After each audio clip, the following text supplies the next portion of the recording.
بسم اللہ الرحمن الرحیم، السلام علیکم۔ اہم ترین اور تازہ ترین ڈیولپمنٹ سے آغاز کرتے ہیں جو کہ آج عالمی منظرنامے پر ہوئی ہے۔ اب سے کچھ دیر پہلے 7 سال بعد سعودی عرب کا کوئی سربراہ محمد بن سلمان جو کہ ولی عہد ہیں وہ پہنچے ہیں امریکہ، وائٹ ہاؤس پہنچے۔ آپ کو یاد ہوگا جب ڈونلڈ ٹرمپ بنے تھے صدر تو انہوں نے کہا تھا کہ سعودی عرب نے $600 بلین کی سرمایہ کاری کی بات کی ہے، میں پہلا دورہ سعودی عرب کا ہی کروں گا۔ تو بڑا اچھا ایک تعلق، اس سے پہلے اتنے اچھے تعلقات تھے نہیں، اسی لیے 7 سال بعد ہیں۔ آپ کو یاد ہے وہ ایک مرڈر کا واقعہ ہوا تھا، ایک جرنلسٹ کا قتل ہوا تھا جمال خشوگی کا ایمبیسی میں، اور وہ سارے بڑے معاملات ہو گئے تھے، تو ایک تعلقات بڑے تناؤ کا شکار رہے تھے اس سے پہلے، لیکن ابھی بڑا اچھا تعلق ہے دونوں کا۔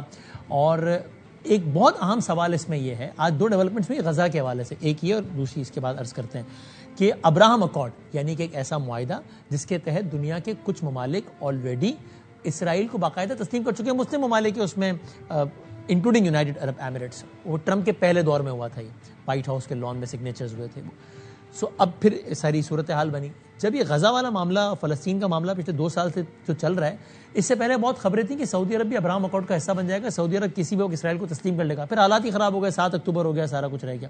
اب دوبارہ یہی سوال جنم لے رہا تھا کہ سعودی عرب اب ابراہم اکارڈ کا حصہ بنے گا نہیں۔ ڈونلڈ ٹرمپ اس سے پہلے کہہ چکے کہ بہت جلد سعودی عرب کو ابراہم اکارڈ کا حصہ بنا لیں گے۔ تو ابھی تھوڑی دیر پہلے جب وائٹ ہاؤس میں ملاقات ہوئی تو ایک تو بڑی دلچسپ چیز یہ ہوئی کہ ڈونلڈ ٹرمپ نے کہا 2-3 مرتبہ کہ آپ نے $600 بلین کا کہا تھا، لیکن اب مجھے نہیں پتا، جو ٹرمپ کا انداز ہے، مجھے نہیں پتا یہ سرمایہ کاری $1 ٹریلین تک لے کے جانی ہے، بھائی یہ $1 ٹریلین ہوگی، جو ان کا اپنا انداز ہے۔ اور یہ محمد بن سلمان مسکراتے رہے اور ہاں کہتے رہے۔ دوسرا صحافی نے سوال کر لیا کہ ابراہم اکارڈ میں سعودی عرب شامل ہوگا یا نہیں، تو ڈونلڈ ٹرمپ نے کہا کہ ہماری اس بارے میں بات ہوئی تھی، اچھی بات ہوئی ہے، مثبت بات ہوئی ہے۔ پھر انہوں نے محمد بن سلمان سے کہہ دیا کہ میں آپ کو اسپاٹ پہ ڈالوں، آپ ذرا دیجئے اس بات کا جواب کہ آپ کیا کہتے ہیں اس بارے میں۔ اور محمد بن سلمان نے کہا کہ جی ہم امن سب کے لیے چاہتے ہیں، ہم اسرائیل کے لیے بھی امن چاہتے ہیں، ہم فلسطین کے لیے بھی امن چاہتے ہیں، ہم چاہیں گے کہ ابراہم اکارڈ کا حصہ بنے، لیکن 2 اسٹیٹ سولوشن بھی ہم چاہیں گے۔ اور پھر ڈونلڈ ٹرمپ نے بھی کہا کہ اس بارے میں مزید بات بھی کریں گے۔ اب دیکھتے ہیں کہ آگے اس متعلق کیا ہوتا ہے، اپنے تجزیہ کار سے ہی پوچھیں گے کہ وہ سب کو کیسے ریڈ کرتے ہیں۔ دوسری ڈیولپمنٹ آج ہمارے لحاظ سے شاید اور امپورٹنٹ ہے اس ڈیولپمنٹ سے بھی زیادہ، وہ یہ کہ آپ جانتے ہیں کہ غزہ میں ساری کی ساری صورتحال چل رہی تھی، اس کو ایک بریک لگایا ابھی، وہ اس لیے کہ ایک منصوبہ، ایک امن منصوبہ جس میں سارے مسلم ممالک ٹرمپ کے ساتھ ملے، پھر اسرائیل بھی ملا ٹرمپ سے، اور وہ سب نے ایک معاہدے پہ اگری کیا، حماس نے بھی اس کا خیر مقدم کیا، اور اس کے نتیجے میں ایک انٹرنیشنل اسٹیبلائزیشن فورس، ایک امن فورس کا قیام ہوگا غزہ میں، اس کی بھی بات ہوئی تھی۔ آج یہ ہوا ہے کہ وہ جو منصوبہ تھا وہ اقوام متحدہ میں، یعنی کہ وہ جو پاکستان نے سیکیورٹی کونسل میں وہ پیش ہوا اور اس میں ووٹنگ ہوئی۔ روس اور چین نے اس میں حصہ نہیں لیا ہے، پاکستان نے اس کی حمایت میں ووٹ کیا ہے، اور اس میں یہ بات بھی شامل ہے کہ وہاں پہ ایک امن فورس جائے گی، اس کی لیکن ڈیٹیلز کوئی شامل نہیں ہے۔ پاکستان نے اس کی حمایت کا اعلان کیا۔ حمایت کا مطلب کیا یہ کہ پاکستان نے کہہ دیا ہے کہ ہم بھی جو ہے وہ یعنی فورس بھیجیں گے وہاں پہ، یا اس کا کیا مطلب ہے؟ اور یہ اس سے اہم بات کیا ہے کہ حماس نے اس کے خلاف بات کی ہے، فلسطینی اتھارٹی نے اس کی حمایت کی، آج ہونے والے عمل کی، حماس نے اس کی حمایت نہیں کی، حماس نے اس کی مخالفت کی۔ اور پاکستان نے یہ ضرور کہا ہے کہ ہماری کچھ تجاویز مانی گئی ہیں، کچھ نہیں مانی گئی ہیں، جس میں سے ایک تجویز یہ بھی تھی کہ ہم چاہتے تھے کہ مزید وضاحت ہو جائے کہ یہ عالمی امن فورس کا کیا مینڈیٹ، کس طرح ہوگا، کیا معاملہ ہوگا، اس کی ذرا وضاحت بھی ہو جائے۔ تو یہ بھی ایک بڑی امپورٹنٹ بات ہے۔ اس حوالے سے ہم نے زحمت دی، ہمارے مہمان ہمارے ساتھ ہیں، ابھی آپ ان کو دیکھ بھی رہے تھے، لیکن ڈیولپمنٹ سے تو اس حوالے سے ان کی رائے جاننا چاہیں گے، جو کہ امریکہ میں پاکستان کی نمائندگی کرتے رہے بحیثیت سفیر، جناب اعزاز چودھری صاحب۔ اور سر بہت شکریہ۔ اس سے پہلے آپ ناظرین دیکھیے گا، پاکستان امن فورس کا حصہ بنے گا یا نہیں بنے گا، یہ ایک سوال ہے۔ اس پہ پاکستان کے کچھ نامور سیاستدانوں نے اپنا کامنٹ دیا ہے، وہ آپ کی خدمت میں ہم پیش کرتے ہیں۔ دانیال چودھری صاحب سینئر وزیر حکومت کے، سینئر رہنما پی ایم ایل این کے، انہوں نے امن فورس کے حوالے سے کہ پاکستان کا دستہ اس میں شامل ہوگا، جو فورس وہاں جائے گی، جس کے لیے آج ووٹنگ ہو گئی ہے، پاکستان نے اس کے حق میں ووٹ دے دیا ہے، حماس نے اس کی حمایت نہیں کی ہے، لیکن پاکستان نے یہ بھی نہیں کہا کہ امن فورس بھیجیں گے، اس سارے منصوبے کی حمایت بہرحال کی ہے۔ دانیال چودھری صاحب نے کیا کہا تھا، دیکھیں۔ As of right now, there is no contract or nothing that has been signed. اگر ہمیں چوز کیا جائے اور پاکستان فائنل اس کنٹریز میں ہو جو اپنی فورسز وہاں بھیجیں، تو I think it will be a matter of honour not only for the armed forces but the entire Muslim Ummah and all Pakistanis، کیونکہ ہم اس پوزیشن میں ہوں گے کہ ہم ایز پیس کیپرز اپنے کسی مسلمان برادر ملک جس کے لیے بار بار ہم آواز اٹھا رہے ہیں، ہم ان لوگوں کو پروٹیکٹ کر رہے ہیں۔ اور پھر انہوں نے ہمارے پروگرام میں یہ بھی کہا، دانیال چودھری صاحب نے، ممی آپ کو وہ نہیں دکھا سکے، کہ اس میں انہوں نے یہاں تک کہا کہ حماس کو ڈس آرم کرنا، حماس کو غیر مسلح کرنا بھی اسی فورس کا مینڈیٹ شامل ہوگا. حسین حقانی صاحب نے اپنی رائے یہ دی تھی اس بارے میں. پہلا موقع آئے گا کہ شاید وہاں پہ ایک امن فوج قائم کرنے کے لیے مسلم ممالک سے کہا جائے کہ اپنے دستے دو. اس موقع پر پاکستان کو بہت احتیاط سے کام لینا ہوگا، کیونکہ پاکستان اگر پہنچا غزہ میں تو وہ ایک طرف حماس اور اس کے ہمدردوں کے ایک طرف وہ ہوں گے، دوسری طرف اسرائیلی ہوں گے. نہ وہ حماس والوں کو یہ تاثر دے سکتے ہیں کہ ہم اسرائیل کے لیے نرم گوشہ رکھتے ہیں، نہ وہ اسرائیل والوں کو یہ شکایت کا موقع دے سکتے ہیں کہ یہ جو پاکستانی فوجی ہیں ان کا اصل میں دل تو اس طرف ہے، یہ امن قائم کرنے کے لیے مناسب نہیں. ہم براہ راست کردار صرف اس حد تک ادا کریں کہ فلسطینیوں کو ان کے حقوق ملیں، اور فلسطینیوں کو کے دفاع کے لیے کچھ اگر اقدامات عالمی برادری کر رہی ہے تو اس کی ہم حمایت کریں. پاکستان کے وزیر دفاع خواجہ آصف صاحب اس فوج کے حوالے سے کہ پاکستان کو بھیجنی چاہیے نہیں بھیجنی، یہ کہا تھا انہوں نے. اگر یہ ضرورت پڑی تو ضرور بھیجنی چاہیے. بالکل میں ذاتی طور پہ اس وقت میں ہوں کہ ہماری پریزنس ہونی چاہیے. دیکھیں پیس کیپنگ کے لیے پاکستان جو ہے دنیا کی تاریخ میں پیس کیپرز کی حیثیت سے نمبر 1 ہے. پاکستان ضرور فوج بھجوائے گا وہاں. تو یہ ہے، اس کے اوپر کام ہو رہا ہے. بالکل. خواجہ آصف صاحب نے پروگرام میں 11 دار میں بھی کہا تھا، وہ میں آپ کو نہیں دکھا سکے، میں معذرت چاہتا ہوں. انہوں نے بھی ہمارے پروگرام میں کہا تھا کہ یہ کام ضرور کرنا چاہیے، تو سعادت کی بات ہوگی. رانا ثناء اللہ صاحب سینئر رہنما مسلم، ان کی رائے بھی دیکھیں اس بارے میں.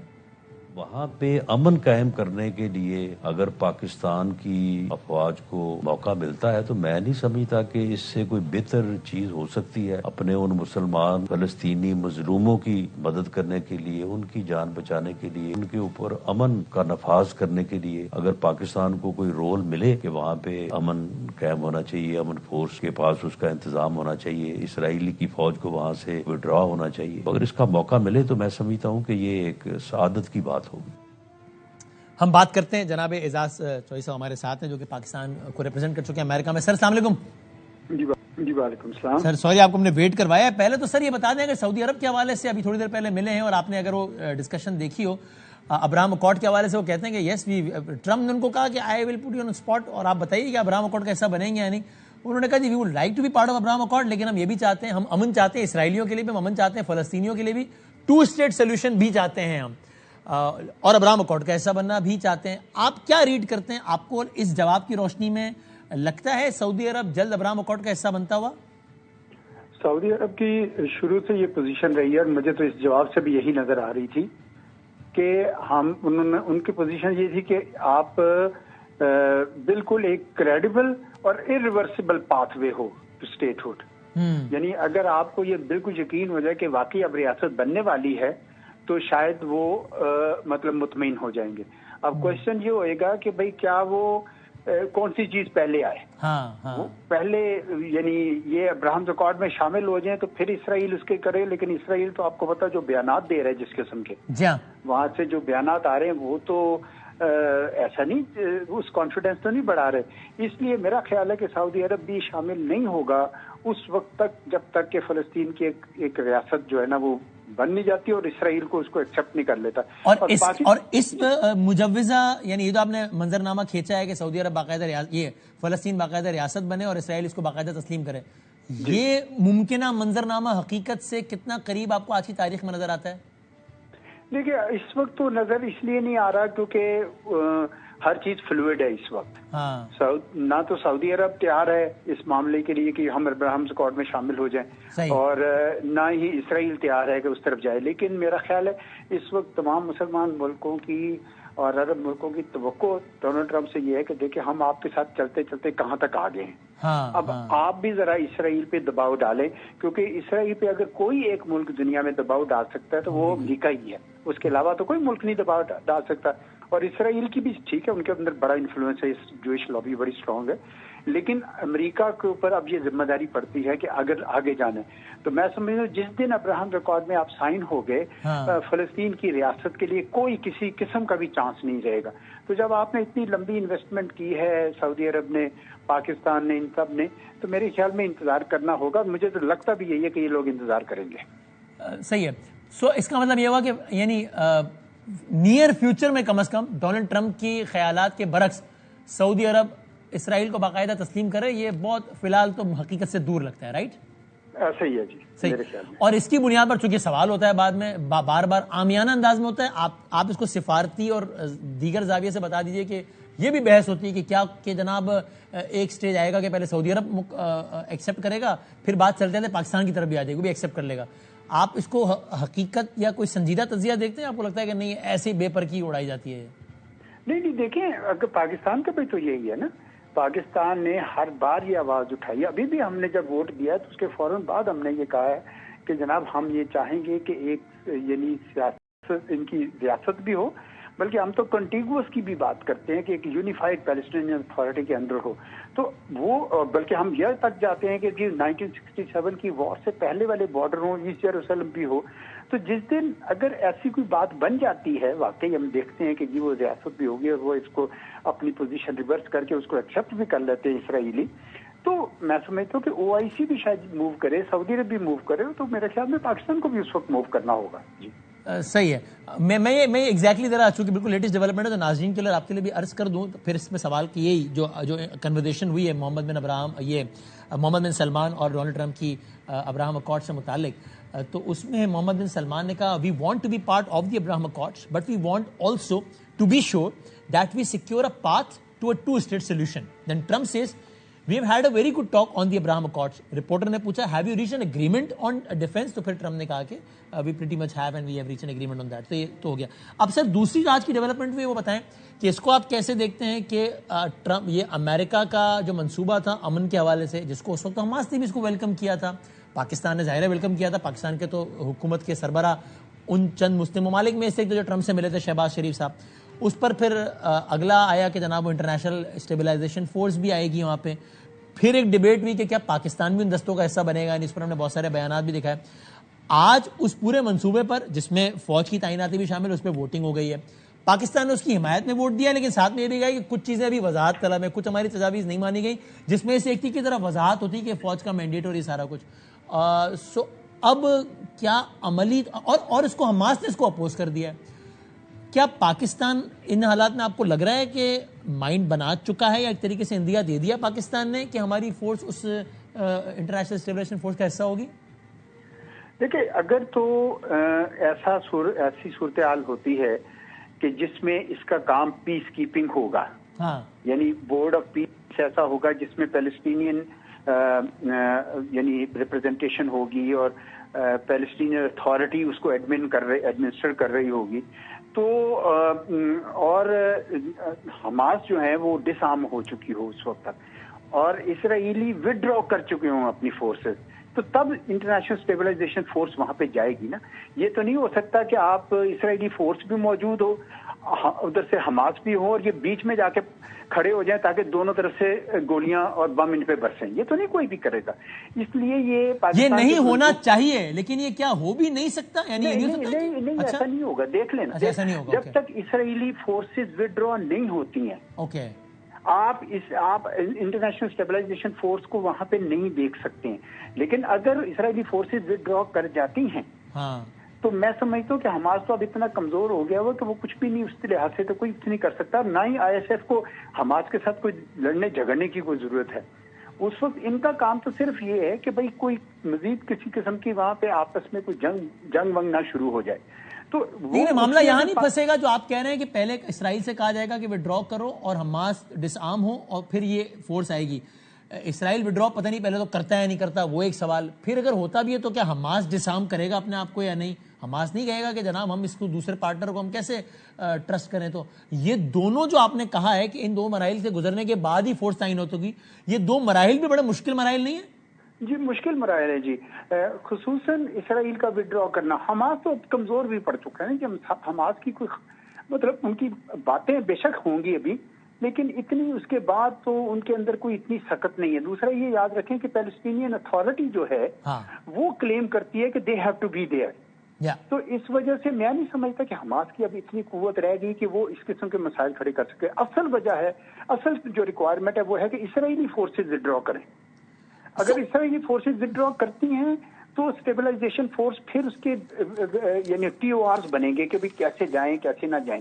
پاکستان چونکہ پیس کیپنگ مشنز میں ہمیشہ جاتا رہا ہے، اور اگر اس قسم کی کوئی ریکوائرمنٹس پوری ہو جاتی ہیں تو میں سمجھتا ہوں کہ پاکستان کی فوج بھی شاید اس میں جائے گی، سوائے اس کے کہ اس وقت پاکستان کے داخلی حالات بھی ایسے ہیں کہ فوج دونوں طرف ریکوائرڈ ہے، یعنی افغانستان کے بارڈر پہ بھی ریکوائرڈ ہے، انڈیا کے بارڈر پہ بھی ریکوائرڈ ہے، اس لیے ذرا تھوڑی سی پاکستان شاید نوشنل پارٹیسپیشن کرے، میرا اپنا خیال ہے یہ ذاتی، نیچرلی گورنمنٹ اس میں خود فیصلہ کرے گی، لیکن یہ بہت ضروری ہوگا کہ ویسے بھی ایسے مشن آپ کو کوئی لاکھوں بندہ تو نہیں بھیجنا ہوتا نا، میں کوئی دفاعی تجزیہ کار تو نہیں ہوں، لیکن میرا سوال ہے کہ آپ کو اتنی بڑی تعداد تو فورس تو نہیں بھیجنی ہوتی نا کہ آپ کی اپنی اسٹرینتھ پہ ایک واضح فرق پڑ جائے. جی بالکل بالکل، نوشنل اور پھر سارے ملکوں سے ہوں گے نا، مختلف ملکوں سے آئیں گے تو اس میں پاکستان بھی شامل ہوگا. یہ میں بات مانتا ہوں، بہت سارے آپ نے جو بیانات سنوائے کہ پاکستان کا قد کاٹ اس سے اونچا ہوتا ہے، جو پاکستان کی عزت بنتی ہے. پاکستان دنیا میں پہلے بھی بڑا نام کما چکا ہے پیس کیپنگ کے حوالے سے، تو وہ تو، لیکن یہ شروع میں یہ ٹرمز طے کرنی بڑی ضروری ہوگی، کیونکہ ہم اسرائیلی فورسز کو بھی وہاں نہیں دیکھنا چاہیں گے. یہ نہ ہو کہ آئی ایس ایف اسرائیلی فورسز سے لڑ رہی ہو یا حماس سے لڑ رہی ہو. ہاں جی بالکل. اور آپ کے خیال میں ایسا ہوگا بھی نہیں، ایسا نہیں ہوگا؟ اور میرا خیال ہے کہ جی ایسا نہیں ہونا چاہیے. جی ایسا، یہ بورڈ آف پیس بھی بیٹھ کے ڈسکس کرے گا اور ٹرمز طے ہوں گی. آپ کے خیال میں اس فورس کو نہیں کہا جائے گا، اس فورس کو کے ذمے میں یہ شامل نہیں ہوگا کہ حماس کو ڈسارم تم کرو، ایسا نہیں ہوگا نا آپ کے خیال میں؟ میرا نہیں خیال. اگر یہ ہوگا تو یہ بڑا ہی مشکل مرحلہ ہوگا پاکستان جیسے ملکوں کے لیے. اس لیے نہیں کہ بھئی حماس سے ہمارا کوئی خاص انس ہے، اس لیے کیونکہ جو فلسطینیوں کے ساتھ تو لڑنے نہیں جا رہے نا وہاں پہ. Exactly. So my last question, آپ کی رائے میں آپ کو یہ لگتا ہے کہ Pakistan most likely will not land in an awkward situation with regard to Abraham accords and international stabilization force, because reason being کہ ابراہم اکارڈ میں سعودی عرب بھی اس وقت تک نہیں جائے گا جب تک باقاعدہ فلسطین کی ایک ریاست نہیں بنتی اور اس کو باقاعدہ سب تسلیم نہیں کرتے، اور اگر تسلیم کر لیں گے تو پھر اکارڈ کا حصہ بننا اتنا معیوب ہی نہیں رہے گا، اگر میں آپ کی بات کو صحیح ریفریز کر رہا ہوں تو. اور پیس کیپنگ مشن میں بھی پاکستان کو اپنی فورس اسی وقت تک تعینات، یہ افواج کی تعیناتیاں اس وقت ہوں گی جب اسرائیل بھی پیچھے ہٹ چکا ہوگا اور حماس بھی ایک قدم پیچھے ہٹ چکا ہوگا، اور ایسی صورت میں فورس آئے گی. اور اگر ایسی صورت ہو تو پھر ویسے بھی پاکستان یا کوئی بھی اس کے لیے حساسیت بھی نہیں رہے گی اس فورس کا حصہ بننا، اس لیے پاکستان نہیں پھنسے گا اس معاملے میں. آپ یہی کہہ رہے ہیں؟ بالکل درست کہا آپ نے. ٹھیک ہو گیا، تھینک یو سر، بہت شکریہ. صاحب سے پورا ایک منظرنامہ لے رہے تھے، تازہ ترین ڈیولپمنٹ تھی اور بہت اہم ڈیولپمنٹ، اور اس والے سے ہم بات کر رہے تھے. کوئکلی ہم بڑھتے اپنی دوسری سٹوری کی جانب، اور بالکل ہواؤں کو رخ ہم ایک کونے سے نکال کے دوسرے کونے کی طرف جاتے ہیں. کرکٹ کی سے متعلق یہ سٹوری ہے، کیونکہ اب سے 3 مہینے بعد کرکٹ کی دنیا کا سب سے بڑا مقابلہ یعنی کہ ورلڈ کپ، اور ورلڈ کپ میں بھی اب T20 فارمیٹ آف کرکٹ سب سے زیادہ مشہور ہے، سب سے زیادہ کمرشل ہے. تو یعنی آپ کہہ سکتے ہیں کرکٹ کی دنیا کا سب سے مقبول مقابلہ اس کا آغاز ہونے والا ہے 90-100 دن بعد، فروری کے پہلے ہفتے میں. اور اس وقت پاکستان میں ٹرائی سیریز جاری ہے. پاکستان، زمبابوے اور سری لنکا نسبتاً کمزور ٹیم ہے ظاہر، اور آج اس کا پہلا میچ تھا پاکستان اور زمبابوے کا، جو کہ پاکستان جیت گیا، لیکن کنونسنگلی نہیں جیتا ہے. حالانکہ زمبابوے سے میچ ہے، یعنی بلکہ میچ تھوڑا پھنسا بھی، یہ میچ بھی انٹرسٹنگ بنا بھی. حالانکہ جب زمبابوے نے پہلے بیٹنگ کی ہے تو پوری یعنی 20 اوور میں 147 رن بنائے زمبابوے نے، 147. تو سامنے زمبابوے ہو، آپ کا ہوم گراؤنڈ ہو، ہوم کراؤڈ ہو، اور 148 کا ٹارگٹ ہو، تو پھر تو میچ یوں نکلنا چاہیے میرے خیال سے. باقی تجزیہ کار رائے دیں گے، لیکن ایسا نہیں ہوا اور میچ تھوڑا سا انٹرسٹنگ ضرور بنا، بلکہ شاید پھنسا بھی. تو زمبابوے نے بنائے 147 رنز. پاکستان کی جانب سے وکٹیں سب سے زیادہ نواز نے لی، 4 اوور کرائے، 22 رن دیے، 2 وکٹیں لی. باقی شاہین نے 1، سلمان مرزا نے 1، سائم ایوب نے 1 اور ابرار نے 1 وکٹ لی. پھر جب پاکستان کی بیٹنگ آئی تو آج پاکستان کی جانب سے فخر زمان سب سے زیادہ رن بنانے والے کھلاڑی نے، 44 رن بنائے فخر نے صرف 32 گیندوں پہ، اور عثمان خان نے 37 رن بنائے 28 گیندوں پہ. بابر اعظم آج کوئی رن نہیں بنا سکے، سعد ظفران 16، سلمان علی آغا 1. تو یہ معاملہ بنا. ذرا اس متعلق اور ایک دو متعلق بات کرتے ہیں. جناب کامران اکمل صاحب کسی تعارف کے محتاج نہیں، ہمارے بھائی ہیوسٹن بیٹھے ہیں، ہمیں ان کے ساتھ جانا تھا سفر پہ، ہمیں نہیں لے کر گئے لیکن اکیلے چلے گئے. اور توحید صاحب مشہور و معروف کرکٹر ہمارے ساتھ ہیں، آف کورس توصیف بھائی بہت شکریہ، یاسر حمید بھائی ساتھ ہیں، میں سب کا بہت شکر گزار ہوں.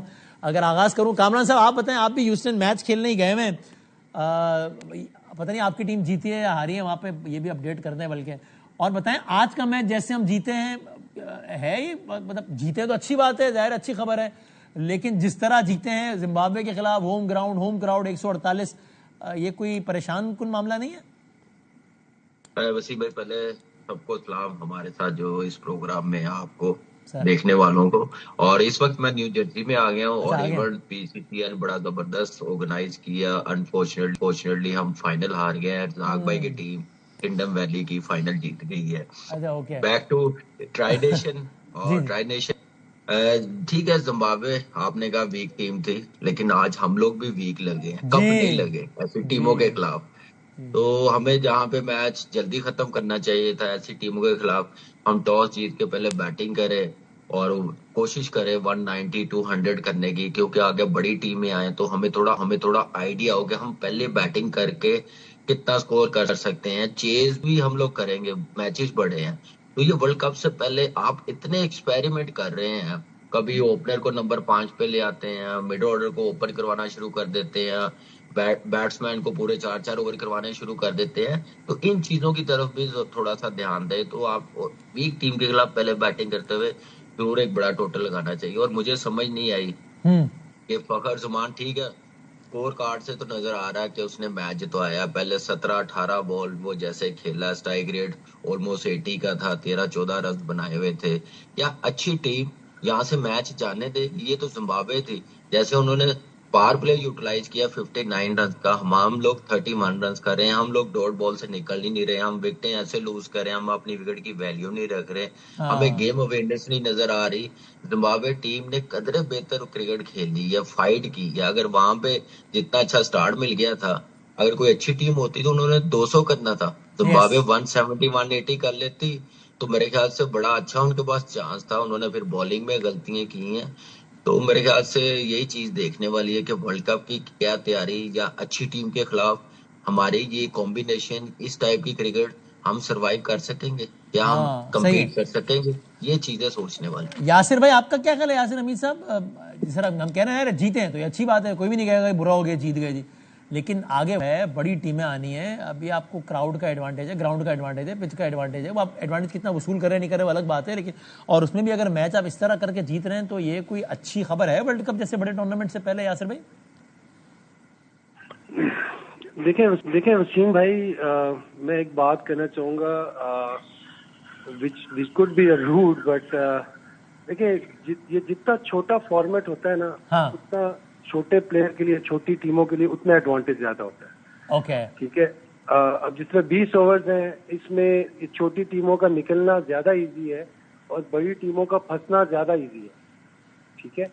اب اس طرح ہم نے دیکھا یار 147 نے اس لیے کہ 4-5 اوور ادھر ادھر ہوئے اور میچ نکل گیا. بالکل. دیکھیں انہوں نے 4 شروع میں آؤٹ کر لیے تھے. اگر وہ تھوڑا سا اچھی ٹیم ہوتی، اپنے نروز کو اگر وہ ہولڈ کر سکتی تو پاکستان کو پھنسا لینا تھا. انہوں نے 54 پر 4 تھے وہاں پہ، تو فخر اور وہ وسیم اپنا کیا کہتے ہیں اس کا عثمان کی پارٹنرشپ ہوئی ہے، انہوں نے میچ جتا دیا. ٹھیک ہے. لیکن ورلڈ کپ سے پہلے جس طرح ہم دیکھ رہے ہیں کہ یار ہماری ابھی جو ٹیم بن رہی ہے ہماری وائٹ بال میں، بہت اچھا ہم کر رہے ہیں. مطلب اگر ہم دیکھیں، اگر ہم یہاں پہ تھوڑا سا سینسیبل ہوں، اگر تھوڑے سے اچھے ڈیسیجنز لے لیں، بولڈ ڈیسیجنز لے لیں. ٹھیک ہے. آپ سلمان علی آغا کو کھلائیں، ہی از اے ویری گڈ پلیئر. اس نے پروو کیا ہے، وہ 100 کیا ہے اس نے، ابھی ون ڈے میں 100 کیا انہوں نے. لیکن آپ ان کو کپتان بنا کے نا ان پہ پریشر ڈال رہے ہیں، اور وہ پریشر کسی بڑے میچ میں، جس طرح سلمان یہاں پہ آؤٹ ہوا ہے آج، ٹھیک ہے، مطلب لیگ بفور ہو گیا، کوئی بھی ہو سکتا ہے. میں یہ نہیں کہہ رہا سلمان ہو، کوئی بھی ہو سکتا ہے.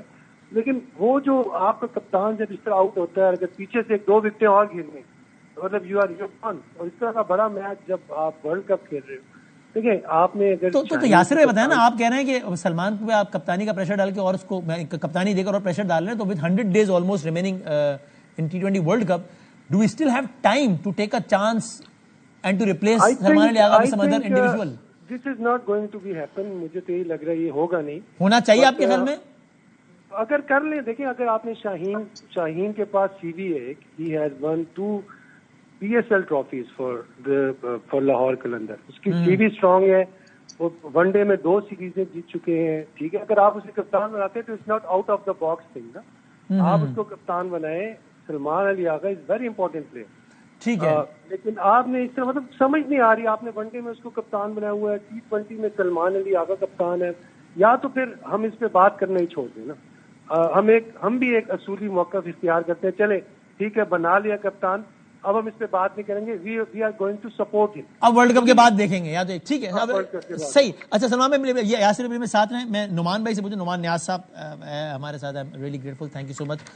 نعمان بھائی آپ کی کیا رائے ہے کہ ابھی ہمیں یعنی دو زاویے ہو سکتے ہیں نا, ایک یہ کہ بھائی ابھی تھوڑے دن بعد ورلڈ کپ ہے تو یہ اچھے تجربے کر لو تاکہ ورلڈ کپ سے پہلے, یا یہ کہ بھائی جان ٹائم نکل گیا تجربے کا, اب تو سر پہ کھڑا ہے ورلڈ کپ, اب بس ایک ون سائیڈڈ ہو کے کہ یہ اوپنر ہوگا, یہ کپتان ہوگا, یہ اوپننگ بالر ہوگا, یہ اوپننگ بیٹسمین ہوگا, اور ان سکلز کو پالش کرو, آگے ورلڈ کپ کھڑا ہے. آپ کی کیا اوپینین ہے؟ دیکھیں سب سے پہلے تو سیم ابھی کامی کو بھی میں نے سنا, یاسر کو بھی, ان کے کیونکہ ایکس کرکٹرز ہیں تو ان کا ایک آپریشنل ویو ہے, لیکن اگر میں آبزرویشنل اسیسمنٹ دوں تو آگے کا ہوا بگڑا ہوا آپ کی T20 ٹیم کا. Salman Ali Agha doesn't warrant a place in the team. ان کا نمبر 4 پہ کھیلنا تباہی کا باعث بنا ہوا ہے. اگر آپ حیران ہوں گے بھی فخر زمان کی بات ہوئی تھی in T20 cricket, Fakhar as an opener number 2 number 3 he has not been able to perform. Number 4 پہ اس کے میکسیمم رن پہ 150 کا اسٹرائک ریٹ ہے. آج اس کو 5ویں نمبر پہ بیٹنگ کرنی پڑی بیکاز آغا نے 4تھے پہ کر رہی تھی. Agha is a wonderful test match cricketer, a wonderful one day national player, doesn't deserve to be part of the T20 team. Secondly Shahzada Farhan is a great concern کہ وہ باؤنڈریز بہت اچھی مارتا ہے لیکن اس کا ڈاٹ بال ریشو از 49%. اور وہاں پہ اگر اوپر آپ کے یہ حالات ہوں گے, بابر کو ان سوئنگ میں پرابلم آ رہا ہے, آج بھی ہوا, اور اگر آپ اوپر یہ 3 کھلا دیں گے, سائم از دا اونلی ون جو کہ شاید آپ کو پاور پلے میں نکال سکے. آج زمبابوے کے اگینسٹ 31 پہ 3 تھے, ٹھیک ہے بال تھوڑا پھنسنے لگ گیا تھا, اور زمبابوے نے جیسا سٹارٹ کیا تھا 72 رن ان کے 8 اوور میں ہو گئے تھے. وہ تو جس طرح یاسر نے کہا چھوٹی ٹیمیں کلیپس کرتی ہیں, پچ تھوڑی مشکل, بال پھنسا, Nawaz was outstanding, Saim نے اچھی بولنگ کی عمران نے. But at the end of the day آپ نے وسیم جونیئر کو آپ کھلاتے ہیں, نکالتے ہیں, کھلاتے ہیں. اس کی بایو میکینکس جو ہیں وہ بیسٹ ہیں فاسٹ بولر کی ان پاکستان ایٹ دا مومنٹ. وہ فلی فٹ ہے, وہ پرانا گیم بھی اچھا کرتا ہے, وہ آپ اس کو نکال دیتے ہیں. اس کے بعد مجھے نہیں سمجھ آتی, کامران بیٹھا ہوا ایک اسپیشلسٹ وکٹ کیپر, آپ کے پاس وکٹ کیپر ہی نہیں ہے T20 میں. معذرت کے ساتھ آپ نے دونوں سٹاپر رکھے ہوئے, چاہے وہ شہزادہ فرحان ہو یا یہ لڑکا عثمان ہو. عثمان نے آج میچ ضرور جتایا. عثمان پروون ہے کہ against top teams in international T20 cricket doesn't perform. تو آپ نے اگر اس طرح ٹیم کو لے کے چلنا ہے اور آپ پھر وہی کرتے جا رہے ہیں جیسا, ٹھیک ہے کہ بابر کو نکالا غلط تھا, لائی بھی آپ T20 میں غلط ہے, کہاں پہ اس نے اپنی چیزیں امپروو کی تھیں. I am not talking about Babar Azam the test cricketer, I am not talking about Babar Azam the one day cricketer. Exceptional talent ہے, T20 سے بھی غلط نکالا گیا تھا اس وقت. آج پروو ہو گیا کہ رضوان اور بابر جو کھیلتے تھے ٹاپ آرڈر میں اور وہ ڈیپ جاتے تھے, ان کو پتا تھا کہ انفارچونیٹلی ہماری مڈل آرڈر کے کیا حالات ہیں. So you are saying something is terribly wrong, everything is terribly wrong with this team. جہاں پہ کپتان اسپاٹ ڈیزرو نہیں کرتا, بابر اعظم ابھی ڈیزرو نہیں کرتے. نہیں بابر میں یہ نہیں کہہ رہا ڈیزرو نہیں کرتے. آپ کہہ رہے ہیں کیوں لائے واپس, کیا ہے غلط ہے, ان کے کچھ پرابلمز ہیں جو آپ کو کرکٹر بہتر بتا پائیں گے. اندر کا گیم وہ بالکل ولنریبل ہوئے ہوئے. انضمام کو بھی پرابلم آتا تھا, ان کی بھی کینچی لگتی تھی, یوسف کو بھی آتا تھا, پر وہ اتنے ولنریبل نہیں ہوتے تھے. یہ ہوا ہے. ابھی ہمیں مائنڈ بنانا چاہیے کہ بابر کو کنٹینیو کرانا ہے ورلڈ کپ تک, یا پھر دیکھنا چاہیے کرنا چاہیے. اور آپ کو بابر کو کنٹینیو کروانا چاہیے جو ابھی آپ کی ٹیم کی بیٹنگ کے حالات ہیں. آپ کو اوپر سیٹل کرنا پڑے گا. ماں صداقت دروازہ توڑ کے اندر آتا ہے اس ٹیم میں. وہ آپ ان سے پوچھ لیں, یاسر سے بھی اور کامران سے. صحیح ہے, اور ٹھیک ہے. میں ذرا توصیف بھائی سے پوچھوں, کرکٹنگ ایکسپیرینس اور ظاہر سلیکشن کمیٹی میں فارمر سلیکٹر اور سلیکشن کے حوالے سے بہت بات ہو رہی ہے. توصیف بھائی آپ ذرا اس زاویے سے بتائیے, آج کا میچ پہ تو ہم کامنٹ کر ہی رہے ہیں لیکن ظاہر ہے آگے ورلڈ کپ ہے اور سارا کچھ ہے, تو یہ جو ہماری پلینگ 11 پوٹینشلی نظر آ رہی ہے اپیرنٹلی ورلڈ کپ کے لیے, وہ کتنی میرٹ پہ ہے, یا آپ کے خیال میں نہیں اس سے بہت بہتر ہو سکتی ہے پلینگ 11 ورلڈ کپ کے لیے؟ شکریہ بادامی صاحب, اور جتنی باتیں سنی ہیں ڈاکٹر صاحب نے بہت ہی زبردست باتیں کی. مجھ سے پہلے بات کرتے تو یہی سب کچھ میں کر رہا ہوتا بات, اور کامران نے بھی بہت اچھا کہا. ایکچوئل کیا جس ٹیم سے آپ کھیل رہے ہیں, اور ایک تو میرا خیال ہے کریڈٹ دینا چاہیے کرکٹ بورڈ کو کہ انہوں نے اس سے پہلے اتنے سارے میچ آرگنائز کر لیے, اتنی ٹیموں کو لے آئے تاکہ آپ کو پریکٹس ہو جائے, آپ کو جو ہے جو ہے ٹیم بنانے میں آسانی ہو جائے. لیکن آپ ٹیم تھوڑی بنا رہے ہیں. آپ کہاں سے ٹیم بنا رہے ہیں؟ آپ کو پتہ ہی نہیں ہے. جیسے ڈاکٹر صاحب نے کہا کہ 6 نمبر پہ 5 نمبر پہ جا رہا ہے فخر زمان. How can? اچھا ڈاکٹر صاحب ہماری باری میں گیند پھنستی ہے, دوسرے کے بارے میں ساڈی باری تھے. صحیح بات ہو جائے کیا؟ ساڈی باری تھے گیند پھنسنی شروع ہو جاتی ہے. وہ جب وہ اوپر اوپن وہ کھیل رہے تھے دونوں, کہیں نظر آ رہا تھا آپ کو کہ کچھ ہو رہا ہے یا نہیں ہو رہا ہے؟ مجھے تو امریکی سازش ہے شاید کچھ, یہ ہمیشہ ہی ہمارے ساتھ ہی ہوتا ہے. سر اب میں وہاں تک تو نہیں جاؤں گا, لیکن ایک چیز ضرور کہوں گا کہ کسی کو سیٹل کرنے کے لیے کسی کو ادھر کر رہے ہیں, کسی کو ادھر کر رہے ہیں. ون ڈے میں بھی آپ کچھ کر رہے ہیں. کپتان ون ڈے میں آپ نے شاہین کو بنا دیا, جبکہ وہاں شاہین کا کپتانی کا کوئی بنتا ہی نہیں تھا. اگر بنتا تھا تو اس T20 میں بنتا تھا. دیکھیے ڈاکٹر صاحب نے جو بات کی نا, اگر بابر کپتان نہیں ہے تو پھر وہ ٹیم میں نہیں ہے. آنیسٹلی جو بات ہے سچ ہے. اور پھر آپ بیٹنگ بڑھائے جا رہے ہو, آپ آگے تک لے جا رہے ہو, اور پھر آپ کہتے ہو کہ اب یہ 12ویں نمبر کی ٹیم ہے, اس میں 12 میں ہے یہ ٹیم جو ہے رینکنگ میں, جس طرح کی کرکٹ کھیل رہے ہیں رینکنگ میں. جی ہاں, اور اس سے پہلے ہم 7 پہ, سری لنکا جو ہے شاید 8 پہ ہے, کچھ اس طرح کا ہے. ہم قریب ہی ہیں, یہ تو بہت دور ہے. بٹ آپ ان کے کھیل سے پتہ کر سکتے ہیں کہ انہوں نے کیسی بھی ٹیم ہے. ہم ہلکا کہہ دیں, بھاری کہہ دیں, ہم بہتوں کو ہلکا بھاری کہتے ہیں, وہ ہمیں مشکل ڈال کے جاتی ہے. تو ہم یہ کہہ سکتے ہیں کہ دوسروں نے ورک کیا ہے. وہ پہلے 6 اوورز کو کیچ کرتے ہیں, کس طرح کیچ کرتے ہیں نظر آتا ہے. ہم یہاں پہ 3 اوور میں 3 آؤٹ ہو جاتے ہیں 6-7 اوور میں. اس کے بعد کہتے ہیں آپ سنبھال لینا, آپ سنبھال لینا. نواز جیسے کامران میں نے جس بات سے شروع کیا, شاید کڑوی بات ہو, لیکن کڑوا سچ نہیں کہ انہوں نے کہا کہ ٹھیک ہے جی بدامی صاحب آپ کہہ رہے ہیں کہ زمبابوے چھوٹی ٹیم ہے, لیکن معذرت کے ساتھ ہم بھی کوئی بہت بڑی ٹیم والے کارنامے نہیں دکھا رہے ہیں. تو یہ بات تو ٹھیک ہے نا, امریکہ سے ہارنا شروع کرتے ہیں اب حالیہ تاریخ میں لے لیں تو بھی, اور پھر انڈیا ابھی جس طرح یاسر بھائی کہہ رہے تھے کہ یا نعمان بھائی کہ جی چھوٹی ٹیمیں کولیپس کر گئی, ہم بھی ہم انڈیا کے سامنے کولیپس کر جاتے ہیں یا باقی ٹیموں کے سامنے. تو حالات کوئی جو کامران والی بات ہے کہ معذرت کے ساتھ ہم بھی کوئی بہت بڑی ٹیم والا ایٹیٹیوڈ نہیں دکھا رہے ہیں انفارچونیٹلی. توصیف بھائی, بادامی بھائی, ایکچوئل کیا ہے, آسٹریلیا کے خلاف, انگلینڈ کے خلاف, ان چیزوں کے خلاف اگر کلیپس کر جائیں, کچھ ہو جائیں تو نظر آتی ہے کوئی چیز. ٹھیک, یہاں کیا ہے, ہر آدمی تو سوچ رہا ہوتا ہے یہ تو بہت اچھا موقع ہے کہ جو کچھ نہیں کر رہے اتنا کر دیں کہ سلیکٹروں کو پتہ نہیں سلیکٹر ہیں بھی کہ نہیں, ان کو مشکل میں ڈال دیں کہ ہم ٹیم سے کیسے باہر کریں.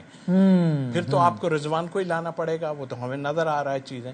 تو آئی تھنک میرا خیال ہے ابھی تک سیٹل نہیں ہو پائے, سوچ رہے ہیں اس کو یہاں لے جائیں, اس کو کس طرح, اور سوچنے کے لیے زیادہ ٹائم بچا نہیں ہے جو کہ فروری میں ورلڈ کپ لگا ہوا ہے.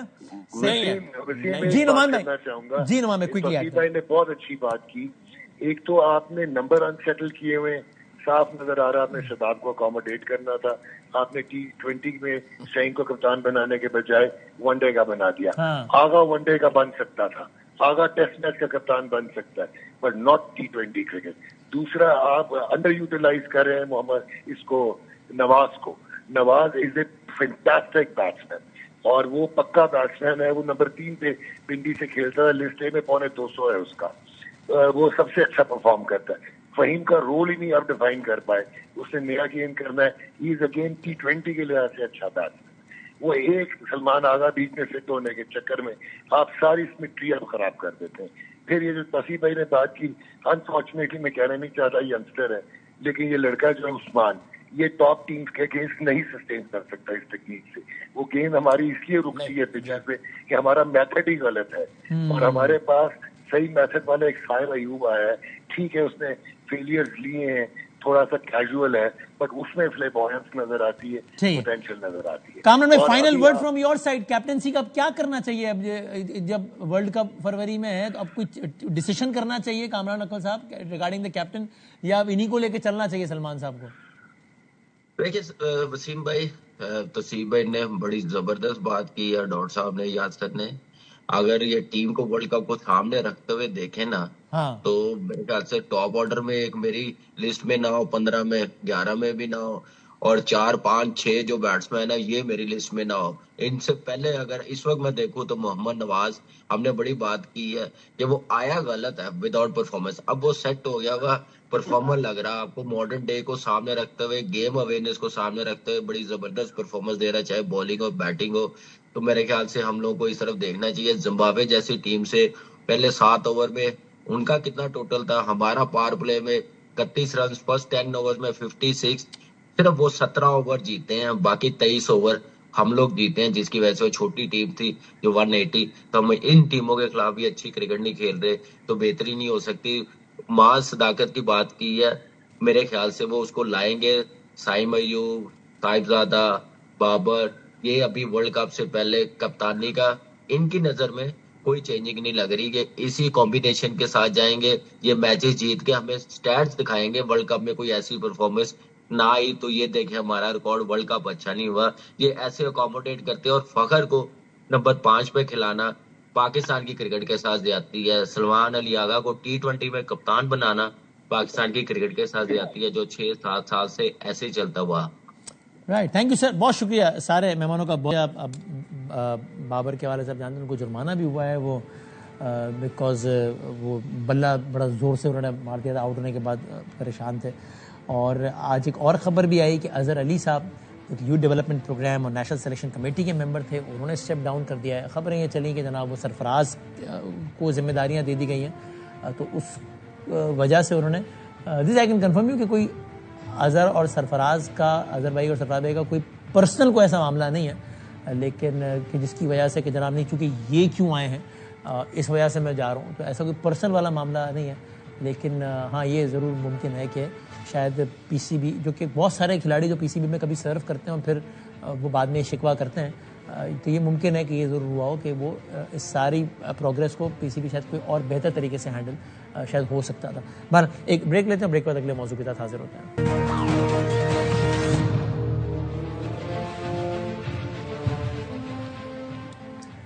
27ویں ترمیم بہت زیادہ زیر بحث رہی. اب 28ویں ترمیم کی بازگشت ہے جس کے حوالے سے مختلف بیانات آ رہے ہیں. کل بیرسٹر عقیل چودھری کہتے ہیں، مسلم لیگ نون کے سینئر رہنما ہے، کہ وہ تو بجٹ سے پہلے ہی آ جائے گی، اپریل کے مہینے میں آ جائے گی. جبکہ عطا تارڑ صاحب کہتے ہیں کہ فی الحال تو ایسی کوئی بازگشت نہیں 28 ترمیم کے بارے میں. لیکن آپ یاد رکھیے جب 27 ترمیم میں آئی ہے اس سے 25 دن پہلے احسن اقبال صاحب نے ہمارے پروگرام میں کہا تھا کہ 27 ترمیم کے بارے میں کوئی ابھی تو کچھ ڈسکس بھی نہیں ہو رہا. 25 دن پہلے کہا تھا، 25 دن بعد 27 ترمیم آ گئی اور اگلے 8 دن میں منظور ہو گیا، 10-12 دن میں سارے کا سارا کام ختم ہو گیا تھا. بہرحال اب 28ویں ترمیم کے حوالے سے جو چیز زیر بحث سے بڑی دلچسپ ہے وہ یہ ہے کہ 28ویں ترمیم کے حوالے سے تاثر یہ ہے کہ جناب وہ وفاق اور صوبوں کا، ہم تکنیک اس میں نہیں جاتے لیکن NFC ایوارڈ پہ بات ہوگی، بلدیاتی الیکشنز کے حوالے سے اس میں بات ہوگی. اس حوالے سے ایک اہم فریق ہے متحدہ قومی موومنٹ، جو کہ بار بار کہتی ہے کہ بلدیاتی الیکشن کے حوالے سے ہمیں کچھ یقین دہانیاں کرائی گئی تھی، الیکشن کے فوراً بعد ایک ریٹن یقین دہانیاں کرائی گئی تھی، وہ پھر پوری نہیں ہوئی. پھر ہمیں کہا گیا کہ چلو ابھی تو فوراً تو اس کو آئین کا حصہ کیسے بنائیں، تو جب ترمیم ہو رہی ہوگی تو اس میں آپ کی بھی ہم ترمیم کو اکوموڈیٹ کریں گے. پھر ترمیم ہو گئی 26ویں، لیکن ایم کیو ایم کی ترمیم کو اکوموڈیٹ تو نہیں کیا گیا. پھر کہا گیا کہ ابھی تو نہیں کر رہے لیکن جب اگلی ترمیم ہوگی تو اس میں آپ کی ترمیم کو اکوموڈیٹ کر لیں گے. تو اگلی 27ویں بھی ہوگی تو اس میں بھی اکوموڈیٹ نہیں کیا گیا. یہ ضرور ہوا کہ شہباز شریف صاحب نے فلور آف دا ہاؤس پہ کھڑے کر کہا کہ ہم ایم کیو ایم کی جو رائے ہے اس سے بالکل ہم اتفاق کرتے ہیں، اور یہ انہوں نے ضرور کہا. لیکن ایک تاثری کہ پیپلز پارٹی جو ایم کیو ایم کی جو ترامیم جو پروپوزڈ امینڈمنٹس ہیں ان کے حق میں پیپلز پارٹی نہیں ہے، اور ظاہر پیپلز پارٹی اگر نہیں ہوتی تو پھر وہ ووٹ بھی نہیں بنتے ہیں، پھر ترمیم منظور نہیں ہو سکتی ہے. سو اب ایم کیو ایم یہ کہتی ہے کہ اگر آپ نے 28ویں ترمیم میں بھی ہماری چیزوں کو اکوموڈیٹ نہیں کیا تو پھر وہ دوبارہ نئے صوبے کی بات کرتے ہیں، وہ سندھ میں ایک نیا صوبہ بنانے کی بات کرتے ہیں، کراچی کو الگ صوبہ بنانے کی بات کرتے ہیں. اور پیپلز پارٹی کہتی ہے کہ یہ تو سندھ کی تقسیم کے مترادف ہے اور یہ بالکل نہیں ہونے دیں گے، اس کی تو بات بھی نہیں کی جا سکتی. تو کیا واقعی ہوگا 28 ترمیم میں ایسا کچھ، یا بس ابھی ایم کیو ایم پھر 28ویں کے بعد بھی کہے گی کہ ابھی دیکھتے ہیں چلو 29ویں میں ہو جائے گا، یا دیکھتے ہیں کیا ہوتا ہے. تو ہم بات کرتے ہیں ذرا متحدہ قومی موومنٹ کے سینئر رہنما ہیں، M N A senior leader ہیں، جناب لا میکر ہیں، جناب خواجہ اظہار الحسن صاحب. میں بہت شکر گزار ہوں کہ ہمارے ساتھ موجود ہیں. جناب رضا ہارون صاحب وزیر اعلیٰ سندھ، چیف ایگزیکٹو تو سندھ، جناب رضا ہارون صاحب ان کے اسپیشل اسسٹنٹ ہیں. میں دونوں کا بہت بہت شکر گزار ہوں. خواجہ اظہار صاحب سر بہت شکریہ وقت دینے کا. بہت ساری باتیں اس میں ریپیٹ ہو چکی ہے تو میں ذرا آگے کی بات کروں. تو یہ بتائیے گا کہ ٹھیک ہے آپ کا موقف آپ نے بڑی کلیئرٹی کے ساتھ رکھ دیا ہے, وزیر اعظم صاحب نے فلور آف دا ہاؤس پہ اس کی حمایت کر دی ہے, لیکن اس میں کوئی آپ کو ابہام تو نہیں ہے نا کہ پیپلز پارٹی اس پہ نہیں مانے گی؟ اور اس میں بھی کوئی ابہام مجھے, چونکہ میتھ سے تجزیہ ریکوائرڈ نہیں ہے, کیونکہ پیپلز پارٹی نہیں مانے گی تو ترمیم منظور ہی نہیں ہوگی. تو سر پھر آپ کیسے ہوپفل ہیں, اگر ہیں تو, کہ آپ کی جو پرپوزڈ امینڈمنٹ سے جو بھی ہے بلدیاتی انتخابات سے متعلق وہ اگلی ترمیم کا حصہ بنے گی, اور آپ 28ویں کے بعد بھی یہ نہیں کہہ رہے ہوں گے کہ چلیں اب تو نہیں بنے, 29ویں میں شاید ہماری بات مان لی جائے؟ سر چلیں, اب آپ نے وے فارورڈ کی بات کی ہے تو اس میں تو کوئی گمان ہی نہیں ہے, بالکل اس میں تو کوئی یقین مطلب شک و شبہ ہی نہیں ہے کہ پیپلز پارٹی نہیں مانے گی. صحیح, لیکن پیپلز پارٹی تو ایگریکلچر انکم ٹیکس پہ بھی نہیں مان رہی تھی, وہ تو آئی ایم ایف کود گیا نا. پارٹی تو سن تو لینا, پیپلز پارٹی تو نہروں کے مسئلے پہ بھی اس نے مصنوعی مظاہرے کر کے سندھ کے پورے بارڈرز کے اوپر ایک ہنگامہ مچا کے رکھا تھا. پیپلز پارٹی تو پنجاب میں زور و شور سے صوبے کا مطالبہ کر کے اچانک سے قرارداد لے کر آ گئی 140A پہ پنجاب میں کہ بھئی اس کو آئینی تحفظ دیا جائے, اور نہ صرف قرارداد لائی بلکہ قرارداد میں 140 کی تشریح بھی لے کر آئی. ٹھیک ہے, تو پیپلز پارٹی جہاں جہاں نہیں بھی مان رہی ہے تو ہم آگے دیکھ رہے ہیں کہ حالات جو ہے نا پھر کانسٹیٹیوشنل جو چارٹر آف ڈیموکریسی ہے, چارٹر آف ڈیموکریسی کے تو بالکل برعکس 27ویں ترمیم پاس کی ہے نا پیپلز پارٹی نے. چارٹر آف ڈیموکریسی نہیں, وہ کہتے ہیں چارٹر آف ڈیموکریسی کی توثیق ہوئی ہے, آئینی عدالت بنی ہے بھائی, COD میں لکھا. آپ چارٹر آف ڈیموکریسی کی اور بھی چیزیں پڑھیں تو آپ کو اندازہ ہو جائے گا کہ پیپلز پارٹی نے چارٹر آف ڈیموکریسی کے برخلاف 27ویں ترمیم پاس کی. تو اس لیے یو آر شور پیپلز پارٹی مان جائے گی یا منوا لیا جائے گا؟ ہو جائے گا, مسئلہ نہیں ہے. مان جائے گی, منوا لیں گے, اور 27ویں ترمیم سے نہیں مانے گی تو اور ایک بھی طریقہ کار ہے جو انشاءاللہ دسمبر کے بعد, دسمبر کے قریب یا اینڈ دسمبر تک پتہ لگ جائے گا. اگر 27ویں ترمیم تک مانتے ہیں تو ٹھیک ہے, 28 میں نا 27 تو ہو گئی, 28ویں ترمیم تک مانتے ہیں تو ٹھیک ہے, مگر ورنہ ایک اور طریقہ کار کیا ہے, اور بھی فیصلہ سازوں کے بعد اور بھی راستے ہیں. وہ کیا ہے, اس میں تھوڑی روشنی ڈالیں گے یا بہت اندھیرا ہے وہاں روشنی نہیں ڈالی جا سکتی؟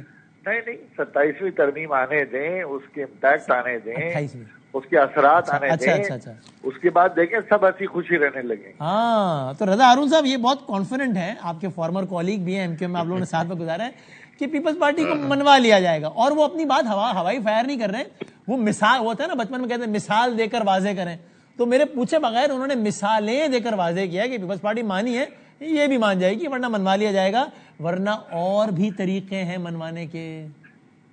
رضا صاحب کم از کم ایسا تو ہوگا کہ پیپلز پارٹی سے پوچھا جائے گا, کہ مولوی سے بات کر کے پوچھتا بھی نہیں ہے نا, یہ تو پہلی مانے میں ہوتے. اچھا, یہ شرم آتی ہے جب رضا بھائی وہاں بیٹھ کے کہتے ہیں MQM والوں سے پوچھنا جائے. آپ سے تو MQM پوچھ رہی ہے نا, پیپلز پارٹی پوچھ رہی ہے. میں جانتا ہوں کتنی MQM ہے سر بھائی, میں جانتا ہوں. وہ اسپیشل اسسٹنٹ ہے CM صاحب کے بھائی.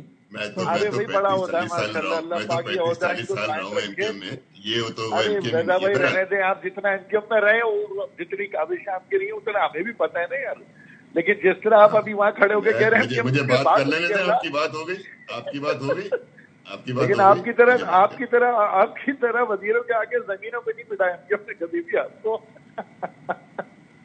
اچھا, رضا صاحب یہ آپ تجربے کی بنیاد پر کہہ رہے ہیں کہ MQM سے کوئی پوچھتا بھی نہیں ہے, یا تجزیے کی روشنی میں کہہ رہے ہیں؟ نہیں, یہ والی MQM سے, پہلی والی MQM سے تو گھر پہ آ کے بات ہوتی ہے نا, اب تو ان کو بلا لیا جاتا ہے وزیر اعظم, ان سے تو کوئی ملنے بھی نہیں آیا 27ویں ترمیم پہ, بلا لیا گیا سب کو. بہرحال ان کو تو بلا کے بتایا کہ یہ ہے, بس سب کرنا ہے. یہ تو ان کے بھائی فاروق ستار کا تو فلور آف دا ہاؤس بیان موجود ہے نا 26ویں ترمیم پہ, ہم سے پوچھتے ہی نہیں ہے. ہمیں تو رات کو دیا, صبح آگے ہم نے کر دیا, تو قومی اسمبلی کے فلور پہ کیا ہے. بہرحال دیکھیں, جب 27ویں ترمیم پاس ہوئی تھی تو اظہار بھائی MNA ہیں, جب قومی اسمبلی میں بیٹھے ہوئے تھے تو بلاول صاحب کی تقریر لازمی سنی ہوگی, صحیح, یا شاید نہیں سنی. اس تقریر کا ایک پارٹ انہوں نے خاص طور پہ یہ کہا کہ ہمیں 27ویں ترمیم پہ جو مسلم لیگ کی جانب سے ڈرافٹ ملا اس میں بلدیاتی معاملات کا تذکرہ نہیں تھا, لیکن میں اپریشیٹ کرتا ہوں اور میں خود چاہتا ہوں کہ بلدیاتی سسٹم امپاور ہو, اور ہم اس سے بات کرنے کے لیے تیار ہیں, اور میں ویلکم کروں گا کہ آئیں اور اگر گفتگو کریں. تو اب ان کو یہ چاہیے کہ بجائے اس کے کہ